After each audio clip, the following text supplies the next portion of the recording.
Hello दोस्तों, आज की वीडियो में हम चाइल्ड डेवलपमेंट एंड पेडागोजी से रिलेटेड 30 महत्वपूर्ण क्वेश्चन आंसर्स को डिस्कस करेंगे विस्तार में।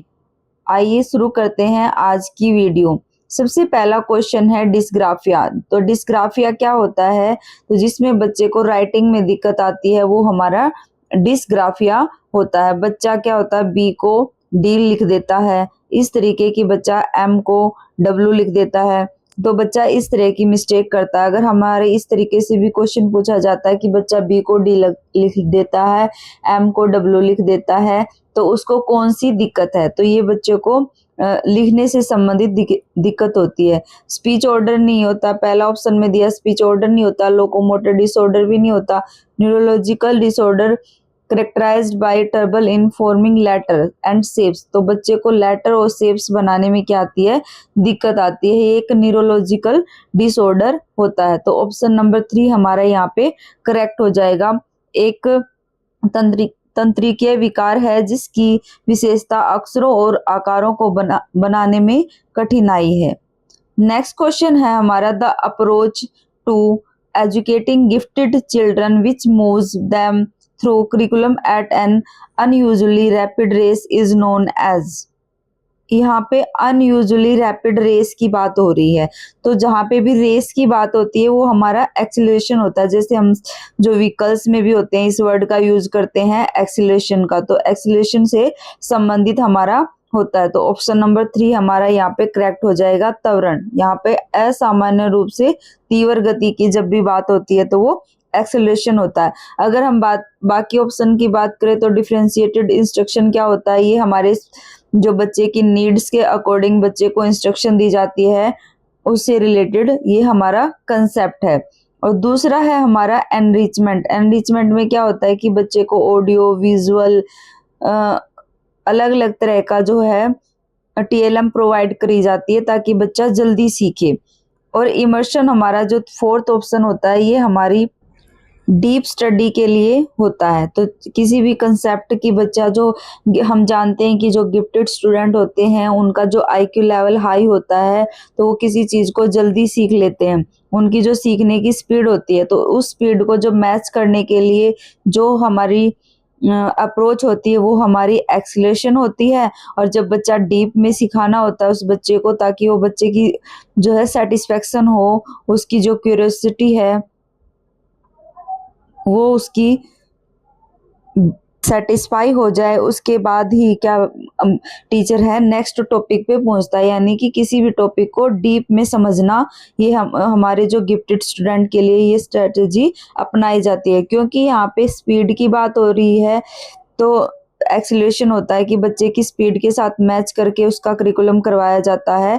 वो अप्रोच हमारी एक्सीलरेशन होती है, त्वरण होती है। नेक्स्ट क्वेश्चन है हमारा teachers who are working towards inclusive classroom create curriculum adaptations. तो बिल्कुल सही है कि करिकुलम के अकॉर्डिंग बच्चों को पढ़ाते हैं, पाठ्यचर्या में अनुकूलन करें। दूसरा है इनकॉर्पोरेट डाइवर्स पर्सपेक्टिव। तो बच्चे का जो अलग अलग क्या होता है, इंक्लूसिव क्लासरूम में सामान्य जो जनरल बच्चे वो भी होते हैं और स्पेशल बच्चे भी होते हैं। तो डाइवर्स पर्सपेक्टिव टीचर का होना चाहिए कि वो हर बच्चे की नीड के अकॉर्डिंग अपनी जो है स्ट्रेटजी अपनाता है। एग्जामिन देयर ओन इम्प्लिसिट बायस। तो जहाँ पे भी बायस शब्द आ जाता है तो वो हमारा नेगेटिव वर्ड हो जाता है। लेकिन यहाँ पे अपने स्वयं के अंतर्निहित पूर्वाग्रहों की जांच करें। तो अगर बच्चा जो टीचर है अपने इम्प्लिसिट बायस की जांच करता है, एग्जामिन करता है, तो वो उसको अवॉइड करता है। फोर्थ है हमारा सी डाइवर्सिटी एज ऑब्स्टेकल। तो जो ऑब्स्टेकल है उसको हमारी जो विविधता को है एक बाधा के रूप में देखना चाहिए। तो ये हमारा गलत है, विविधता को एक बाधा के रूप में नहीं बल्कि एक अपॉर्चुनिटी के रूप में टीचर को देखना चाहिए। तो ऑप्शन नंबर 4 ही हमारा करेक्ट हो जाएगा। तो यहाँ पे जो 1, 2 एंड 3 करिकुलम की जो अडेप्टेशंस होगी वो कॉमन बच्चे और स्पेशल बच्चे उनके अकॉर्डिंग होगी। और डाइवर्स पर्सपेक्टिव होगा टीचर का और वो अपनी जो उसके अंदर बायसनेस होती है वो उसको क्या करेगा, वो एग्जामिन करेगा और दूर करेगा अगर उसके अंदर है वो, अगर किसी पुरानी सोच के कारण उसकी सोच जो स्पेशल बच्चे हैं उनके लिए गलत सोच है तो वो उसको एग्जामिन करेगा और ठीक करेगा। डाइवर्सिटी को ऑब्स्टेकल के रूप में नहीं देखेगा बल्कि अपॉर्चुनिटी के रूप में देखेगा। तो 1 2 3 हमारे यहाँ पे करेक्ट हो जाएगा और ऑप्शन नंबर 2 हमारा आंसर आ जाएगा।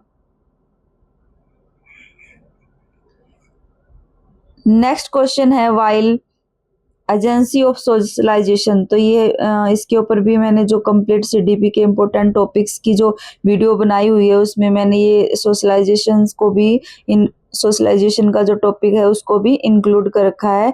उस वीडियो को आप देखोगे तो जो ये सारे आपके कंसेप्ट है गिफ्टेड स्टूडेंट के बारे में भी मैंने उसमें इंक्लूड करा है। तो आपको सारे के सारे जो इम्पोर्टेंट टॉपिक्स हैं टू द पॉइंट मैंने करवा रखे हैं। आप सारी की सारी वीडियो चैनल पर जाकर जरूर देखें। इसमें क्या है, प्राइमरी एजेंसी जो प्रीडोमिनेंटली क्या होता है कि प्रमुख रूप से महत्वपूर्ण है। जब बच्चा प्रारंभिक बाल्यावस्था में होता है तो वो घर पे होता है, स्कूल में नहीं होता। तो उसकी जो प्राइमरी एजेंसी होती है सोशलाइजेशन की वो इम्पोर्टेंट होती है। Agency of socialization also become important in early childhood. जो प्राइमरी बाद में क्या उसकी सेकेंडरी भी उतनी ही इम्पोर्टेंट हो जाती है।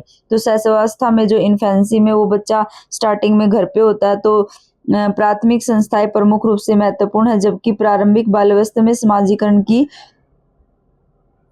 माध्यमिक संस्थाएं भी महत्वपूर्ण हो जाती हैं। तो जो प्राइमरी होती है उसकी वो फैमिली होती है और जो सेकेंडरी होती है वो स्कूल हो जाता है, सोसाइटी हो जाती है, स्कूल हो जाता है। इस तरीके से इसमें सीटेट में इसके बारे में पहले भी क्वेश्चन पूछा गया है कि जो बच्चे की प्राइमरी सोशलाइजेशन होता है वो परिवार से होता है और जो सेकेंडरी सोशलाइजेशन होता है वो उसमें स्कूल के बारे में बताया गया है। नेक्स्ट क्वेश्चन है हमारा, according to Lev Vygotsky social factor influence language development. सबसे पहले तो हमें ये पता होना चाहिए कि जो लेव वाइगोत्स्की है उन्होंने सोशल कल्चरल थ्योरी दी है और उन्होंने क्या है एनवायरनमेंट को इम्पोर्टेंट माना है। एनवायरनमेंट की इम्पोर्टेंस पे ज़्यादा फोकस दिया है, बल्कि जेनेटिक जो लास्ट जब हमने सीडीपी के क्वेश्चन डिस्कस किए थे उन्होंने उसमें दिखाया गया था कि उन्होंने क्या है जेनेटिक फैक्टर को इग्नोर करा है, सोशियो कल्चरल फैक्टर को इम्पोर्टेंस दी है। तो हमें ये याद रखना है कि अगर उनकी क्रिटिसिज्म की बात आती है तो उन्होंने जेनेटिक फैक्टर को जो हेरिडिटी होती है उसको इग्नोर करा है। तो पहला क्वेश्चन है, पहला ऑप्शन हमारा है सामाजिक कारक भाषा विकास को प्रभावित करते हैं परंतु संज्ञानात्मक विकास को नहीं। तो ऐसा तो उन्होंने कुछ भी नहीं बोला है। दूसरा है cognitive development facilitates language development. तो ऐसा उन्होंने बोला है कि जो कोग्निटिव डेवलपमेंट होता है वो लैंग्वेज डेवलपमेंट को फैसिलिटेट करता है, उसको सुगम बनाता है। तो ये हमारा प्याजे ने बोला है कि जो लैंग्वेज कोग्निटिव डेवलपमेंट है बच्चे का वो पहले होता है, उसके बाद बच्चे का लैंग्वेज डेवलपमेंट होता है। तो ये हमारा प्याजे का कंसेप्ट है कि कोग्निटिव डेवलपमेंट फैसिलिटेट करेगा, सुगम करेगा लैंग्वेज डेवलपमेंट को। तो बच्चे का जो कोग्निटिव डेवलपमेंट है वो पहले आता है लैंग्वेज डेवलपमेंट से। ये हमारा प्याजे का कंसेप्ट है। अगर यहाँ पे प्याजे की बात हो रही होती तो ऑप्शन नंबर 2 हमारा यहाँ पे करेक्ट हो जाता। नेक्स्ट ऑप्शन है हमारा language development and cognitive development advance independent from each other.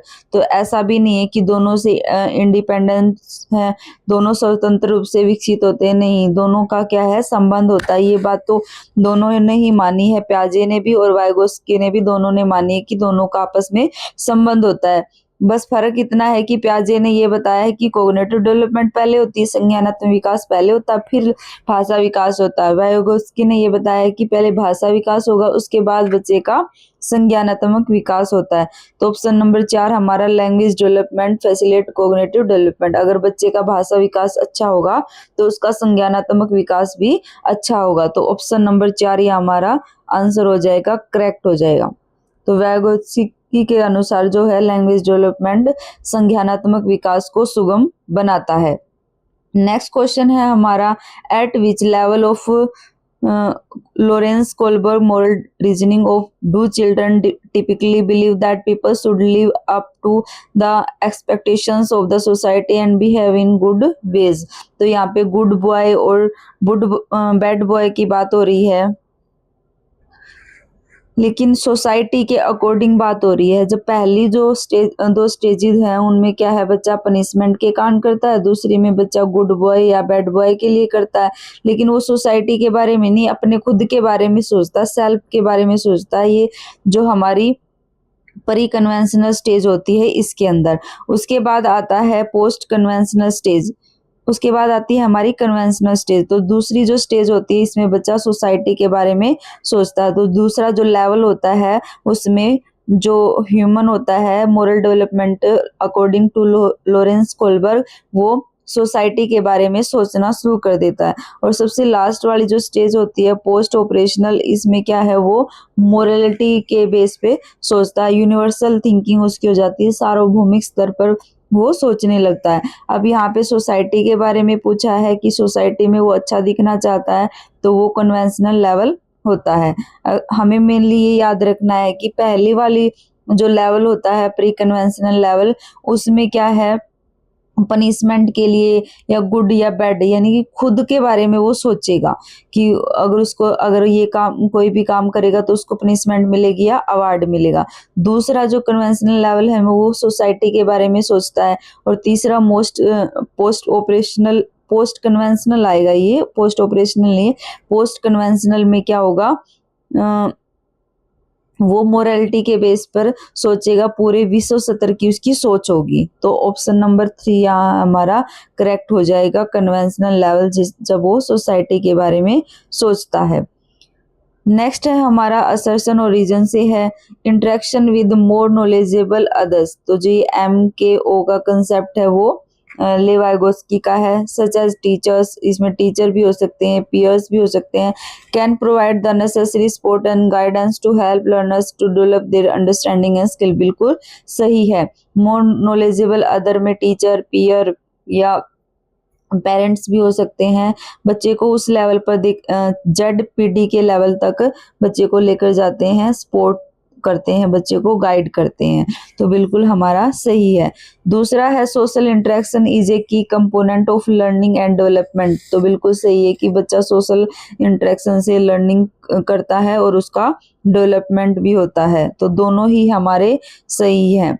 Both A and R is true and R is the correct explanation of A। दोनों का रिलेशन किस तरीके से है कि जो सोशल इंटरेक्शन होता है वो टीचर्स एंड पीयर्स के थ्रू क्या होता है, बच्चे का सोशल इंटरेक्शन होता है।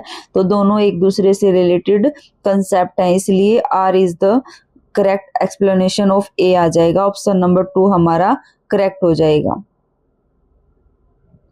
नेक्स्ट है हमारा what is the main goal of assessment for learning. तो यहाँ पे हमारे 3 तरह की असेसमेंट होती है। हमें ये पता होना चाहिए कि असेसमेंट एज लर्निंग, जिसमें बच्चा सेल्फ असेसमेंट करता है। दूसरा है हमारा असेसमेंट फॉर लर्निंग। तो असेसमेंट फॉर लर्निंग में क्या होता है कि क्लासरूम के अंदर टीचर द्वारा बच्चे का असेसमेंट किया जाता है ड्यूरिंग लेक्चर। तो ये क्विज़ के थ्रू, ओरल टेस्ट के थ्रू करा जाता है। इसमें बच्चे का जो लर्निंग गैप है उसी टाइम फिल कर दिया जाता है। तो मेन गोल क्या होता है, to identify students who can be categorize as slow learner. तो कैटेगराइज करना तो किसी भी असेसमेंट का मकसद नहीं होता, बच्चे को वर्गीकृत करना तो बिल्कुल भी नहीं होता।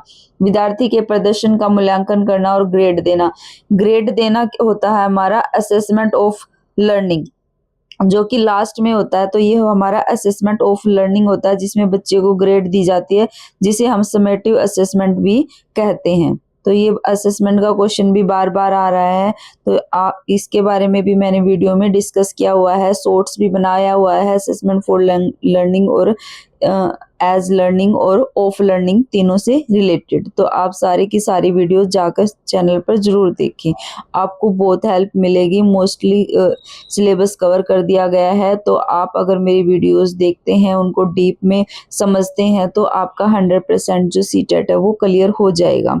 ये आपके हार्ड वर्क पे डिपेंड करता है कि आप कितने अच्छे से जाकर चीज़ों को समझते हैं, उनको रिवाइज करते हैं। तो दूसरा है to evaluate student performance and assign grade, तो ये नहीं होगा, ये भी नहीं होगा। To provide feedback to student that can be use to improve their learning, तो ये बिल्कुल सही है कि बच्चे को फीडबैक दिया जाता है ताकि वो उसकी लर्निंग में सुधार कर ले। उसी टाइम फीडबैक दिया जाता है क्लासरूम के दौरान ही टीचर के द्वारा। इससे टीचर को भी हेल्प मिलती है कि वो अपनी जो टीचिंग की स्ट्रेटजी है उसमें बदलाव कर सकता है कि कैसे बच्चा सीखे। टू कंपेयर करना भी नहीं होगा, तो कंपेयर करना भी बिल्कुल गलत हो जाएगा। असेसमेंट फॉर लर्निंग का मतलब होता है क्लासरूम के अंदर ही बच्चे का असेसमेंट करना और उसकी लर्निंग को इनहेंस करना, उसमें इम्प्रूवमेंट लेकर आना। नेक्स्ट क्वेश्चन है हमारा, at which age can children engage in word play and like jokes and readers that involve a play on words, तो बच्चा क्या होता है वर्ड्स को समझना शुरू कर देता है, चुटकुले और पहेलियां सुनाना शुरू कर देता है। तो 12 ईयर्स में तो होगा ही, बच्चा सुनाना शुरू कर देता है। 1 ईयर में नहीं होगा, 3 ईयर में भी नहीं होगा और 7 ईयर में भी होगा, क्योंकि 7 ईयर का जो कंसेप्ट एज होती है वो पहले आती है। तो बच्चा जब स्कूल 2 से 7 साल की जो उसका टाइम पीरियड होता है, जिसे हम प्री कन्वेंशनल स्टेज भी कहते हैं पियाजे के अकॉर्डिंग, इसमें बच्चा लास्ट तक क्या होता है कि चुटकुले पहेलियां और जो वर्ल्ड में उसकी जो लैंग्वेज होती है वो बहुत अच्छी हो जाती है और शब्दों का खेल शुरू कर देता है। तो 7 साल की उम्र में बच्चा प्ले ऑन वर्ड से शुरू हो जाता कर देता है। नेक्स्ट क्वेश्चन है, तो ऑप्शन नंबर जो 4 है हमारा यहाँ पे आंसर हो जाएगा 7 ईयर्स। नेक्स्ट क्वेश्चन है हमारा, Carol Gilligan has critiqued Kohlberg theory of moral development, तो जो कोलबर्ग ने मोरल डेवलपमेंट की थ्योरी दी है, उन्होंने क्या है मेल को फोकस में रखकर उनकी थ्योरी है, इसीलिए जो कैरोल गिलिगन है उन्होंने उनको क्रिटिसाइज किया है। तो ये हमें याद रखना है कि जो नारीवादी दृष्टिकोण से तो जो कैरोल गिलिगन है उन्होंने बोला है कि जो कोलबर्ग ने है ना अपनी पूरी की पूरी थ्योरी मेल पर्सपेक्टिव को ध्यान में रखकर बनाई है, उन्होंने फेमिनिस्ट को इग्नोर किया है। तो ऑप्शन नंबर 2 हमारा करेक्ट हो जाएगा। तो ये हमें याद रखना, एक तरह से फैक्चुअल क्वेश्चन है हमारा ये। नेक्स्ट है हमारा 11th, one of the main characteristics of pre operational thought according to Jean पियाजे, तो प्री ऑपरेशनल स्टेज हमने अभी डिस्कस किया कि 2 से 7 साल की होती है और उसके अंदर क्या कैरेक्टरिस्टिक आ जाती है, कोजेशन आ जाता है, कारण परिणाम, तो ये तो बच्चे के जो 3rd स्टेज होता है थोड़ा थोड़ा उसमें आता है, लेकिन मेन तो फॉर्मल स्टेज में आता है। उसके बाद आता है सेंट्रेशन, तो ये बिल्कुल सही है कि जो 2nd स्टेज होती है बच्चे के अंदर सेंट्रेशन होता है। सेंट्रेशन का मतलब क्या होता है कि बच्चा फोकस करता है वन एस्पेक्ट पे, सिचुएशन का एक ही पहलू देख पाता है, ये हमारा सेंटर है। तो बच्चा का जो सारे की सारी सोच है वो एक ही पहलू पर आकर जुड़ जाती है। तो सेंट्रेशन का जो कंसेप्ट होता है वो दूसरी स्टेज का कंसेप्ट है। और तीसरा हमारा जो है वो है डिसेंट्रेशन। डिसेंट्रेशन का मतलब होता है कि बच्चा अनेक एस्पेक्ट से चीजों को सीखता है, वहां तो बिंदु में आकर मिल रहे थे, अब यहाँ से अलग अलग एस्पेक्ट में सोचता है, तो अलग अलग डायरेक्शन में बच्चा सोचना शुरू कर देता है, जिसे हम विकेंद्रीकरण भी कहते हैं। तो डिसेंट्रलाइजेशन का मतलब होता है कि अलग अलग, अगर बच्चा एक ही एस्पेक्ट से सोचता है वो हमारा सेंट्रेशन होगा। तो ऑप्शन नंबर 2 हमारा करेक्ट हो जाएगा। ट्रांसडक्शन भी हमारा क्या होता है फॉर्मल स्टेज में आता है, जो मतलब एक तरीके से ये कल्पनात्मक सोच होती है, सोच से परे बच्चा सोचता है, तो ये हमारा फॉर्मल स्टेज का होता है।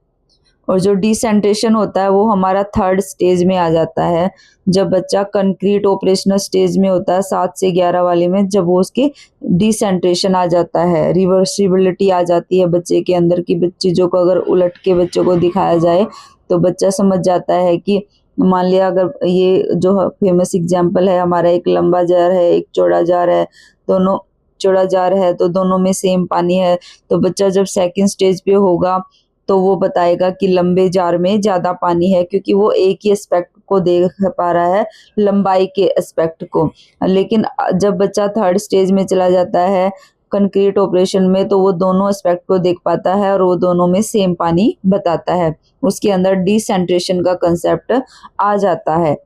तो हमारा ये वन एस्पेक्ट की बात हो रही है तो सेंट्रेशन हमारा आंसर आएगा ऑप्शन नंबर 2 केंद्रीयकरण। नेक्स्ट है हमारा इन early childhood growth and thinking is while in middle child growth and thinking is. प्रारंभिक बाल्यावस्था में वृद्धि क्या होती है? तो हमें ये पता है स्टार्टिंग में जब अर्ली चाइल्डहुड का टाइम पीरियड आता है तो वृद्धि है वो क्या हो जाती है, थोड़ी सी स्लो हो जाती है, कांस्टेंट हो जाती है, एक जगह पे रुक जाती है। और सोच क्या हो जाती है, इगोसेंट्रिक हो जाती है। And while in middle child growth and thinking is slow and logical. और मिडिल चाइल्डहुड में जब बच्चा जाता है तो उसकी जो ग्रोथ होती है वो थोड़ा थोड़ा शुरू हो जाती है, स्लोली स्लोली क्या हो जाती है, उसमें वृद्धि होती है। और जब स्टार्टिंग में जब हमने अभी भी बात की थी कि जो अर्ली चाइल्डहुड का पीरियड होता है वो 2 से 7 साल का होता है और इसमें बच्चे की सोच ईगो सेंट्रिक होती है कि बच्चा एक ही एस्पेक्ट को देख पाता है, अब दूसरे के अपने ही पर्सपेक्टिव से चीजों को देख पाता है, दूसरे के पर्सपेक्टिव से चीजों को नहीं देख पाता। तो जब ईगो सेंट्रिक का मतलब होता है कि बच्चा आत्म केंद्रित होता है, वो केवल अपने एस्पेक्ट से चीजों को देखता है, दूसरे के अगर वो किसी चीज के लिए जिद करता है तो वो अगर मम्मी पापा उसको समझाएंगे कि उनकी कोई मजबूरी है, कोई भी बहाना बनाएंगे तो वो उस चीज को नहीं समझेगा, वो सिर्फ अपना एस्पेक्ट समझेगा, वो आत्म केंद्रित होता है। तो जब अर्ली चाइल्डहुड का पीरियड होता है 2 से 7 साल का, तो जो उसकी ग्रोथ होती है वो रुक जाती है, थोड़ी स्थिर हो जाती है। और जब वो मिडिल चाइल्डहुड में आता है यानी कि 7 से 11 साल के बीच आता है, 7 से 10 साल के बीच आता है ना बच्चा, तब उसकी ग्रोथ होती है, यहाँ पे वृद्धि की बात हो रही है, तो वो थोड़ा सा धीमी हो जाती है। और फिर वो जब एडोलेसेंस में पहुंचता है तो उसकी स्पीड क्या हो जाती है, तेज हो जाती है। तो ऑप्शन नंबर 2 हमारा यहाँ पे करेक्ट हो जाएगा कि अर्ली चाइल्डहुड में जो वृद्धि होती है वो स्टडी हो जाती है, स्थिर हो जाती है, रुक जाती है। और बच्चे की सोच क्या होती है, ईगोसेंट्रिक होती है। और जब बच्चा मिडिल चाइल्डहुड में आता है, मध्य बाल्यावस्था में आता है, तो उसकी सोच क्या हो जाती है, लॉजिकल हो जाती है। जब वो प्याजे के अकॉर्डिंग जो थर्ड स्टेज होती है ना उसमें पहुंचता है तो उसकी सोच क्या हो जाती है, थोड़ी सी लॉजिकल हो जाती है और उसकी वृद्धि धीमी हो जाती है, स्थिर से थोड़ी सी वो मतलब थोड़ी सी स्पीड हो जाती है। पहले वो स्थिर थी बिल्कुल, अब थोड़ी थोड़ी उसमें ग्रोथ होने लगी है। तो यहाँ पे प्याजे और ग्रोथ का कंसेप्ट लिया गया है इस क्वेश्चन में कि प्याजे की 2 से अर्ली चाइल्डहुड की स्टेज और मिडिल चाइल्डहुड की स्टेज। अर्ली चाइल्डहुड 2 से 7 वाली और मिडिल चाइल्ड 7 से 11। 2 से 7 में वो इगोसेंट्रिक होता है और 7 से 11 में वो लॉजिकल हो जाता है। तो ऑप्शन नंबर 2 हमारा यहाँ पे करेक्ट हो जाएगा। नेक्स्ट क्वेश्चन है हमारा, which of the following is a gross motor skill. तो ग्रोस मोटर स्किल कौन कौन सी होती है, हमारी 2 तरह की स्किल होती है, फाइन मोटर स्किल और ग्रोस मोटर स्किल। तो ग्रोस में क्या हो करेगा, बच्चा पूरे हाथ का यूज करेगा। और फाइन का मतलब क्या होता है, बिल्कुल पतला, यानी कि वो अपनी उंगलियों का यूज करता है। तो पहला ऑप्शन है हमारा नीटिंग। नीटिंग में क्या करेगा बच्चा, उंगलियों का यूज करेगा, तो ये तो ग्रोस मोटर स्किल का एग्जाम्पल नहीं है, ये तो फाइन मोटर स्किल का है। स्विमिंग करेगा, स्विमिंग में वो पैरों का यूज करेगा, तो स्विमिंग हमारा फाइन ग्रोस मोटर में आ जाएगा। अगर वो सिर्फ उंगलियों की बात होती पैरों की तो फाइन में हो जाता, अब वो पूरे पैर का यूज कर रहा है तो वो हमारा स्विमिंग हमारा ग्रोस मोटर स्किल के अंदर आ जाएगा, ऑप्शन नंबर 2। नेक्स्ट है cutting along the outline of a circle on A paper. यहाँ भी फिंगर्स का यूज करेगा बच्चा। कटिंग अलोंग द, तो यहाँ पे जब कटिंग ही कर रहा है तो उसकी फिंगर्स का यूज कर रहा है, निटिंग कर रहा है, बुनाई कर रहा है, तब भी फिंगर्स का यूज हो रहा है। तो तीनों ऑप्शन हमारे फाइन मोटर स्किल के हो जाएंगे। नेक्स्ट है हमारा physical growth and development follow the principles of development. तो 2 प्रिंसिपल ऑफ डेवलपमेंट होते हैं हमारे, सिफेलोकोडल और प्रोक्सीमोडिस्टल। सिफेलोकोडल में सी से शुरू हो रहा है तो ये सिर से पैर की तरफ होता है, और प्रोक्सीमोडिस्टल इसका उल्टा होगा जो कि अंदर से बाहर की तरफ होगा। या इसे हम अंदर से हाथ की तरफ भी बोल देते हैं कि जो हमारे कंधे होते हैं, कंधे से हमारे हाथों की तरफ ये आता है। अगर क्वेश्चन में ये दिया हुआ है कि सोल्जर से लेकर कंधे से लेकर हाथों की तरफ जो हमारा डेवलपमेंट का प्रिंसिपल होता है वो प्रोक्सिमोडिस्टल होता है, और सिर से पैर की तरफ आता है वो हमारा सिफेलोकोडल होता है। सी से सिफेलो, सी से सिर। इस तरीके से हम इसको याद कर सकते हैं। तो आइए हम ऑप्शन की तरफ जाते हैं। इंटीग्रेशन क्या होता है? Physical growth and development principles में हमारा एकीकरण और विभेदीकरण क्या होता है? एकीकरण में बच्चे ने जो स्किल सीखी है उनको एक जगह पर यूज करना, उनको कंबाइन करके कोई भी टास्क करना। जैसे लिखते समय बच्चा अपनी आंखों के लिए लाइन देखने के लिए, उंगलियां पेंसिल पकड़ने के लिए और अपने जो है माइंड का यूज करता है, तो वो एकीकरण है। यानी कि एक काम को करने के लिए अलग अलग स्किल का यूज कर रहा है, आईज का यूज कर रहा है, देखने के लिए हाथों का यूज कर रहा है। इस तरीके से ये एकीकरण का कंसेप्ट होता है और ये सरल से जटिल की तरफ ही होता है, सिंपल टू कॉम्प्लेक्स होता है। दूसरा है हमारा विभेदीकरण, जिसे हम डिफरेंशिएशन भी कहते हैं। ये भी हमारा सिंपल टू कॉम्प्लेक्स होता है। इसमें क्या करता है कि बच्चा पहले पूरे, अगर के बच्चा किसी टॉय के पीछे, बॉल के पीछे भाग रहा है, तो वो पहले अपने पूरे शरीर का यूज करता है, फिर अपने हाथों का यूज करना शुरू करता है। इस तरीके से वो क्या है, सिंपल से कॉम्प्लेक्स की तरफ आता है। तो डिफरेंशिएशन में भी हमारा जो प्रिंसिपल होता है वो सिंपल टू कॉम्प्लेक्स होता है। विभेदीकरण में हमें यही समझना है कि बच्चा पहले पूरे शरीर का यूज करेगा, फिर धीरे धीरे वो अपने हाथों का यूज करना शुरू करता है, पैरों से चलना शुरू करता है। और एकीकरण में क्या है, बच्चा एक ही काम को करने के लिए अलग अलग स्किल का यूज करेगा। अगर मान लो टॉय का पीछा कर रहा है वो तो अपनी आंखों का भी यूज कर रहा है, अपने हाथों का यूज कर रहा है, पैरों का यूज कर रहा है। तो वो भी सिंपल टू कॉम्प्लेक्स, पहले वो साधारण काम सीखता है, फिर वो जटिल काम सीखना शुरू करता है।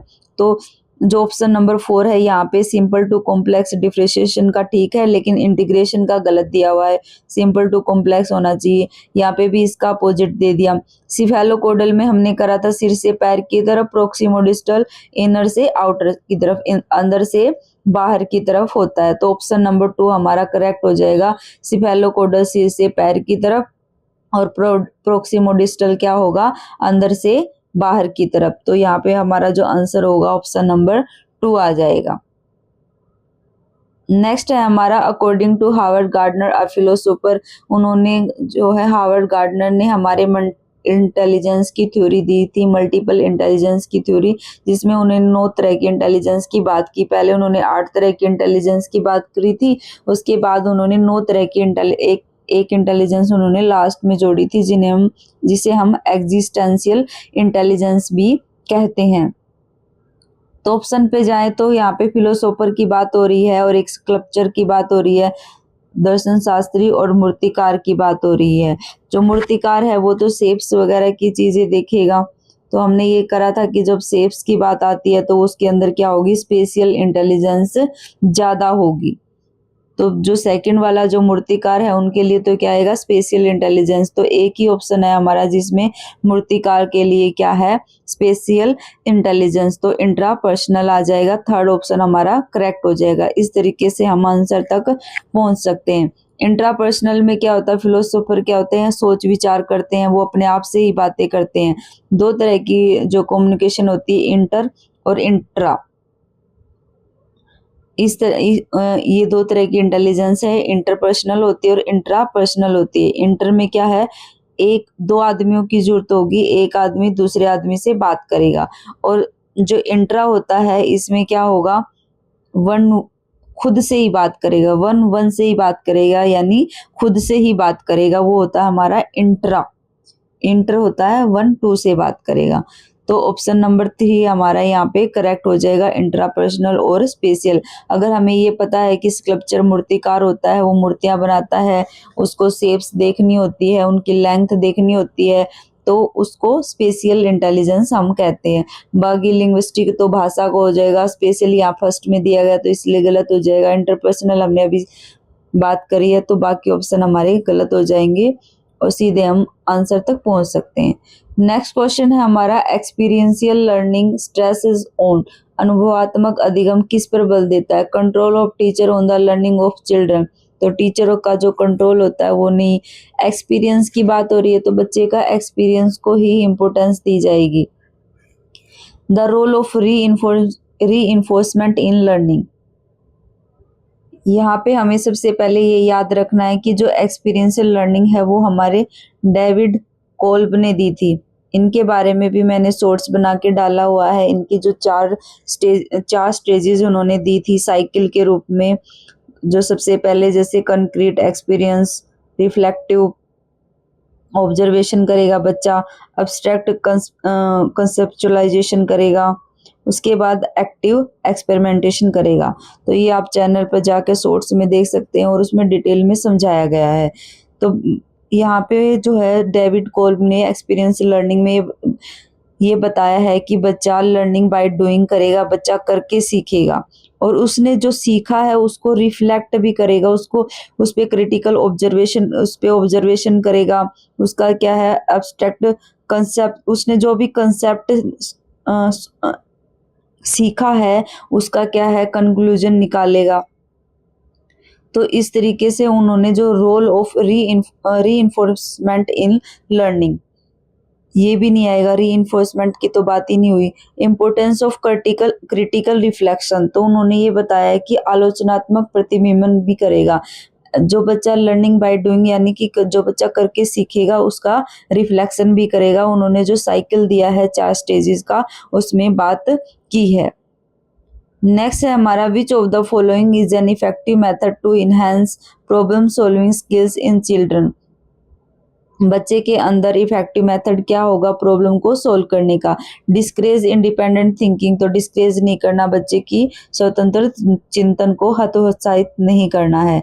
Encouraging them to avoid difficult problems, ये भी नहीं होना चाहिए कि बच्चे को डिफिकल्ट प्रॉब्लम से, समस्याओं से बचना चाहिए, अवॉइड करना चाहिए, ये भी नहीं होगा।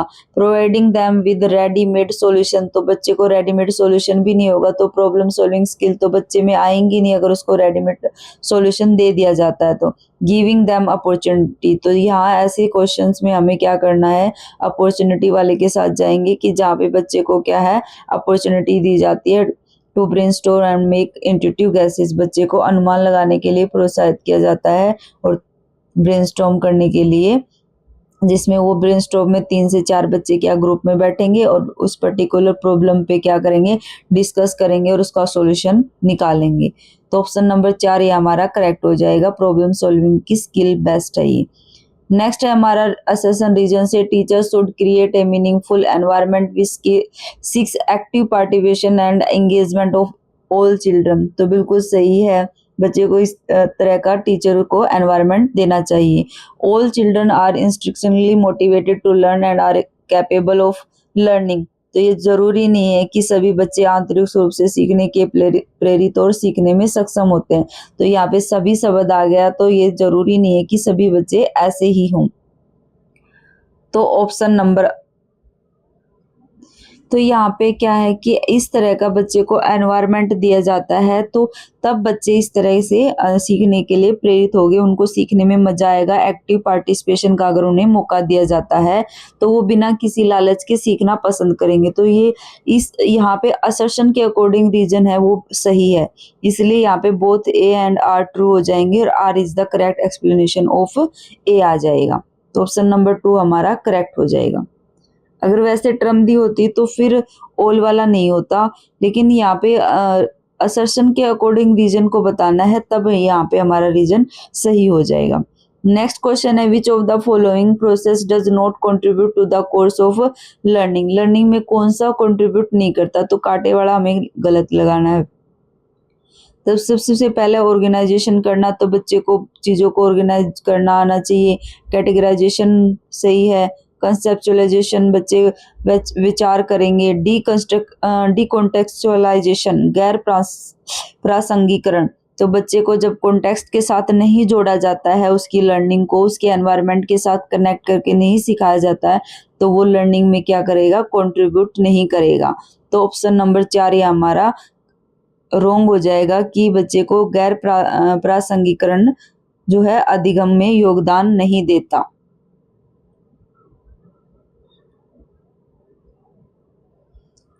जो कंसेप्चुअलाइजेशन होता है, इसका मतलब होता है कि बच्चा कोई भी कंसेप्ट सीखता है, जैसे व्हीकल हो गया, तो व्हीकल क्या होते हैं, उनके क्या क्या व्हीकल्स के नाम होते हैं, जैसे बस हो गया, कार हो गया, उनके 4 टायर्स होते हैं, इस तरीके से 2 टायर्स वाले होते हैं, 3 टायर्स वाले होते हैं। तो किसी भी कंसेप्ट को जब बच्चा सीखता है तो उसको क्या है, एक कैटेगरी में डाल देता है कि इस कैटेगरी में ये कंसेप्ट आएगा, तो वो उसका कंसेप्चुअलाइजेशन होता है।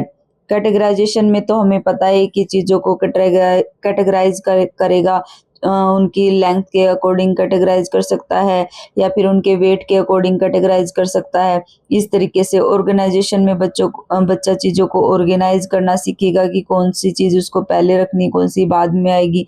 अगर बच्चा कोई स्टोरी सुना रहा है तो किस तरीके से उसको ऑर्गेनाइज करेगा। तो ये सभी क्या है, लर्निंग में कंट्रीब्यूट करने वाले एस्पेक्ट हैं। लेकिन डिकॉन्टेक्चुअलाइजेशन हमारा नहीं है। इसका मतलब ये है कि बच्चे को कॉन्टेक्स्ट से रिलेट करके नहीं सिखाना, उसका अपोजिट है ये प्रासंगिकरण का। नेक्स्ट क्वेश्चन है हमारा 20, which of the following is an example of question that requires student to reflect on their own thinking. जब बच्चा अपने थिंकिंग पर रिफ्लेक्ट करता है, जिसे हम मेटाकॉग्निशन भी कहते हैं, अपनी ही थिंकिंग को रिफ्लेक्ट करता है, इसे हम मेटाकॉग्निशन कहते हैं। और एग्जाम्पल यहाँ पे दिए गए हैं, what is the relationship between nouns and words in a sentence. तो ये तो बिल्कुल एक सिंपल क्वेश्चन है, यहाँ पे बच्चा अपनी थिंकिंग के बारे में रिफ्लेक्ट नहीं कर रहा। What is the definition of verb, यहाँ पे भी सिंपल क्वेश्चन है। How do you change a verb to the present tense, simple question है। कक्षा की शुरुआत से क्रियाओं के उपयोग के बारे में आपकी समझ कैसे बदली है। तो शुरू से लेकर आखिर तक जो बच्चे ने सीखा है उसमें क्या चेंज आया है, वो उसका मेटाकॉग्निशन है, वो अपनी लर्निंग को रिफ्लेक्ट कर रहा है। तो ऑप्शन नंबर 4 यहाँ करेक्ट हो जाएगा। अगर पूछ लिया जाए तो इसको क्या कहते हैं, तो ये भी हमें पता होना चाहिए। ये जो हमारा प्रोसेस होता है वो मेटाकॉग्निशन होता है। नेक्स्ट है हमारा, which of the following is an example of internal attribution for failure. तो विफलता के लिए आंतरिक आरोपण का एक उदाहरण है। बच्चा क्या करेगा, आरोप खुद पर आरोप डालेगा, वो बाहरी चीजों को अपने फेल्योर के लिए दोष नहीं देगा। मुझे निम्न ग्रेड प्राप्त हुआ क्योंकि शिक्षक कठोर तरीके से आंकते हैं, तो ये बाहरी हो गया, आंतरिक नहीं है ये। मैं परीक्षा में फेल हो गया क्योंकि मैंने पर्याप्त पढ़ाई नहीं की, तो ये हमारा आंतरिक है। ऑप्शन नंबर 2, वो खुद को जिम्मेवार ठहरा, खुद की कमियों को महसूस कर रहा है। तो शिक्षक का पक्षपाती होना, परीक्षा में फेल गया क्यों मेरा दोस्त, तो ये सभी बाहरी का आरोपण के उदाहरण है। आंतरिक का हमारा ऑप्शन नंबर 2 हो जाएगा। नेक्स्ट क्वेश्चन है हमारा, read the following assertion reason से है। At a very early age girls in most culture across the world choose dolls as toys while boys prefer to play with cars. जब लड़कियां गुड़िया को चूज करती हैं और लड़के कार को खेलना पसंद करते हैं, तो हमारा ये जेंडर स्टीरियोटाइप्स का उदाहरण है, जेंडर रूढ़िवादिता का उदाहरण है। Children organize information about what is considered appropriate for a boy or girl on the basis of what a particular culture expects and behave accordingly। तो जो चिल्ड्रन होते हैं, बच्चे होते हैं, विशेष संस्कृति की अपेक्षाओं के आधार पर चीजों को व्यवस्थित करते हैं कि लड़की के लिए क्या उपयुक्त है और लड़के के लिए क्या उपयुक्त है। तो ये बिल्कुल सही है कि बच्चे संस्कृति अनुसार ही चीजें करते हैं। तो आर है जो रीजन है, वो असर्शन को एक्सप्लेन कर रहा है कि क्यों बच्चा इस तरीके से काम करता है कि लड़की है वो डॉल चूज करती है, लड़के जो है कार प्रेफर करते हैं, क्योंकि उनकी जो संस्कृति का इम्पैक्ट है वो उनके ऊपर होता है। तो ऑप्शन नंबर 2 हमारा यहाँ पे करेक्ट हो जाएगा। Both A and R is the correct explanation of A. Next है हमारा, एज पर लेवाइगोस्की। जो लेवाइगोस्की और प्याजे हैं, इनके बारे में बार बार पूछा जा रहा है, तो आप प्याजे वर्सेस वाइगोस्की से रिलेटेड जो वीडियो मैंने चैनल पर डाली है उसे जाकर देखिए, क्योंकि उसमें इनके बारे में डीप जो है नॉलेज डीप डिस्कशन मैंने करा हुआ है, सारे कंसेप्ट उसमें इंक्लूड किए हुए हैं।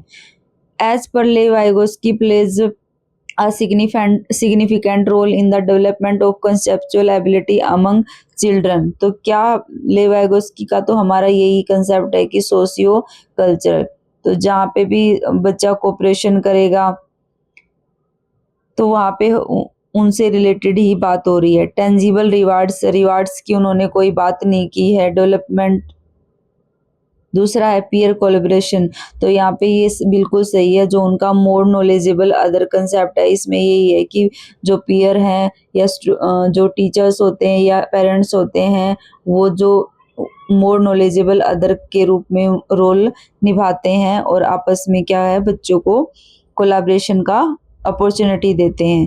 तो सोशल आइसोलेशन भी नहीं होगा हमारा। स्टैंडर्डाइज करिकुलम, ये भी ऐसा कुछ नहीं है इससे रिलेटेड। तो ऑप्शन नंबर 2 हमारा करेक्ट हो जाएगा, पीयर कोलैबोरेशन, सहकर्मी सहयोग। तो बच्चों के संकल्पनात्मक योग्यताओं के विकास में महत्वपूर्ण भूमिका क्या निभाता है, पीयर कोलैबोरेशन। कंसेप्चुअल एबिलिटी में क्या होगा, बच्चा कोई भी कंसेप्ट सीख रहा है और उसको कैटेगराइज कर पा रहा है, तो उसकी वो क्या है, एबिलिटी होती है कि उसको कि बच्चा उस जो कंसेप्ट को वो है डीप में समझ पा रहा है। जैसे फॉर एग्जाम्पल हमारा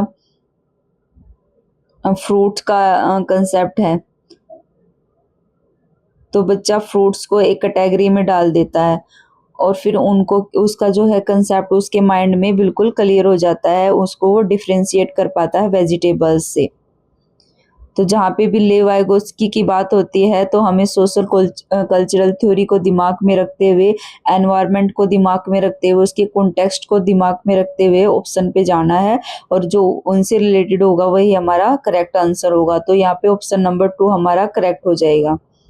नेक्स्ट है हमारा according to Vygotsky theory inner speech. तो इनर स्पीच के बारे में उन्होंने बोला है कि जो इनर स्पीच होती है, पहले बच्चा क्या है, प्राइवेट स्पीच करता है, वो अपने आप से लाउड बातें करता है। उसके बाद वो जब बच्चा 3 से 4 साल के बीच होता है तो बच्चा प्राइवेट स्पीच करता है। उसके बाद वो 4 से 7 साल की स्टेज में आ जाता है, तो प्राइवेट स्पीच हमारी 3 से 7 साल की होती है जब बच्चा लाउड अपने आप से बातें करता है। उसके बाद आती है इनर स्पीच की स्टेज, जो कि 7 से 10 साल की होती है, जिसमें बच्चा अपने आप जो थिंकिंग करता है, अपने आप से बातें करता है, वो मन ही मन में करता है, वो लाउड लाउड जो है बातें नहीं करता। और उसमें जो इनर स्पीच होती है, लेवाइगोस्की ने इसको एक पॉजिटिव कंसेप्ट के रूप में लिया है कि बच्चा अपने आप को रेगुलेट करने के लिए, अपनी थिंकिंग को रेगुलेट करने के लिए इनर स्पीच करता है। तो यहाँ पे अब हम ऑप्शन पर चलते हैं। पहला है is a way for children to communicate with an imaginary friend. तो ऐसा तो कुछ नहीं है कि इमेजिनरी फ्रेंड के बारे में। Is a sign of cognitive immaturity, तो ये इमेच्योरिटी तो अपरिपक्वता हमारा नेगेटिव कंसेप्ट है, तो लेकिन वाइगोस्की ने तो इसको पॉजिटिव कंसेप्ट लिया। साइन ऑफ डेवलपमेंट डिले का भी नहीं है। Is a way for children to regulate their own thinking. तो यहाँ पे जैसे कि मैंने शुरुआत में बताया था कि जो इनर स्पीच होती है, प्राइवेट स्पीच होती है, वो बच्चे की सोच को नियंत्रित करने के लिए, उसको रेगुलेट करने के लिए होती है, और वाइगोस्की ने इसको पॉजिटिव कंसेप्ट लिया है। जबकि जो पियाजे ने जो यूज किया है वो ईगोसेंट्रिक वर्ड यूज किया है, जिसमें बच्चा एक ही एस्पेक्ट को देख पाता है, बाकी एस्पेक्ट को नहीं देख पाता, और उन्होंने ये बताया कि ये नेगेटिव वर्ड है। तो पियाजे और वाइगोस्की के बारे में बार बार क्वेश्चन आ रहे हैं, तो चैनल पर जाकर आप वीडियो जरूर देखें जो पियाजे वर्सेस वाइगोस्की के नाम से है। नेक्स्ट क्वेश्चन है हमारा 25। 4-year-old Aparna says that a button is alive because it helps to tie her shirt together. According to Jean Piaget, her thinking is characterized by।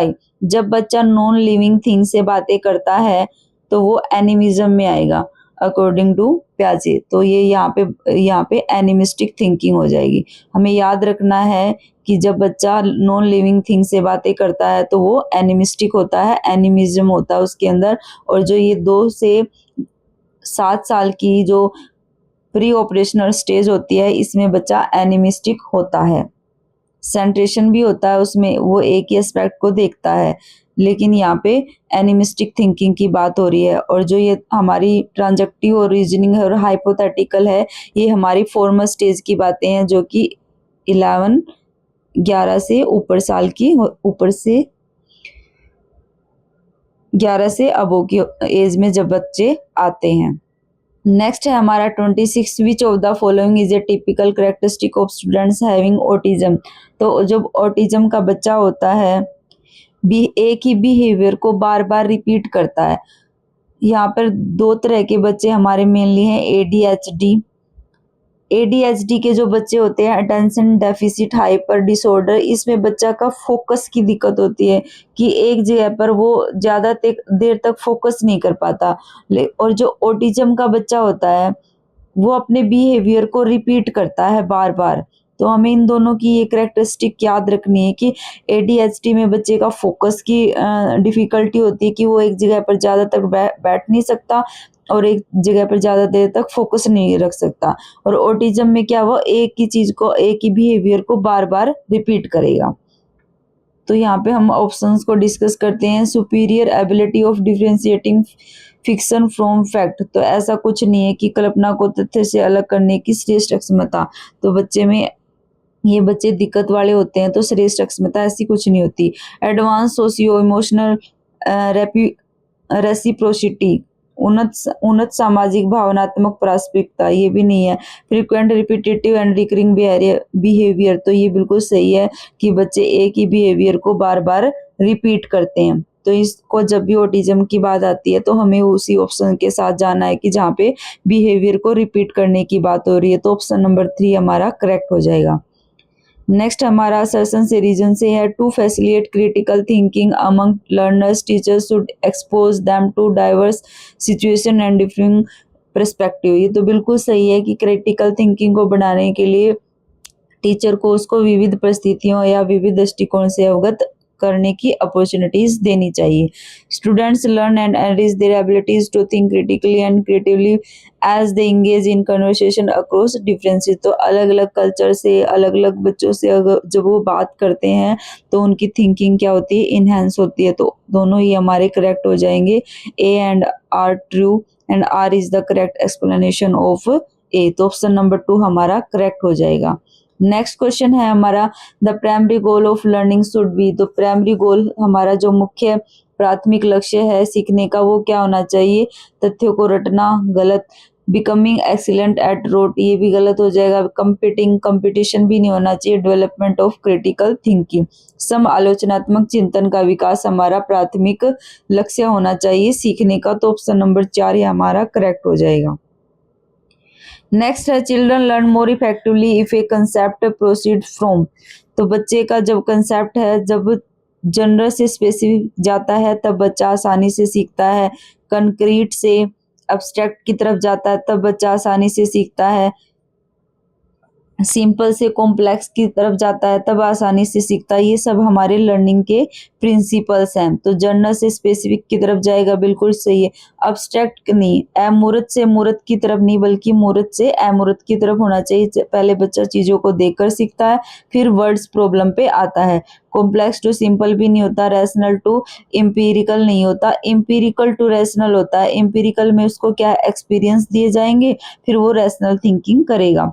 अनुभवजन्य से तर्क संगत की तरफ होना चाहिए। सभी ऑप्शन गलत हो जाएंगे और ऑप्शन नंबर 1 हमारा करेक्ट हो जाएगा। सामान्य से विशिष्ट की ओर हमारा प्रभावी सीखने का क्या है, अवधारणा है। नेक्स्ट है हमारा लास्ट क्वेश्चन है ये हमारा, variability in learning styles of students. विद्यार्थियों को सीखने की शैलियों में विविधता, क्या विविधता होना चाहिए। शुड भी, जो सीखने में जो विविधताएं होती हैं उसको किस तरह से टीचर को लेना चाहिए। Should be valued and seen as a reflection of human diversity.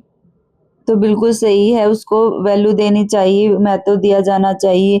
Should be ignored, ignore नहीं करनी चाहिए। Should not be taken into consideration, उनको अधिगम प्रक्रिया के दौरान ध्यान में नहीं रखना चाहिए। तो नहीं, बच्चे की नीड्स को, उसकी वेरिएबिलिटी को टीचर को ध्यान में रखना चाहिए। Should be seen as a barrier and hindrance to teaching learning process, तो एज ए बैरियर भी नहीं देखना चाहिए। तो बच्चे को जो लर्निंग की वेरिएबिलिटी है लर्निंग स्टाइल की, तो टीचर को उसको वैल्यू करनी चाहिए। और ह्यूमन डाइवर्सिटी है जो उसको एक्सेप्ट करना चाहिए मानव विविधता को, और उसको एज ए रिसोर्स यूज करना चाहिए। इस तरीके से हमने यहाँ पे चाइल्ड डेवलपमेंट एंड पेडागोजी के 30 क्वेश्चंस, इंपॉर्टेंट क्वेश्चंस को डिटेल में डिस्कस किया। अगर आपको वीडियो पसंद आई है तो वीडियो को लाइक करें, चैनल को सब्सक्राइब करें। Thank you.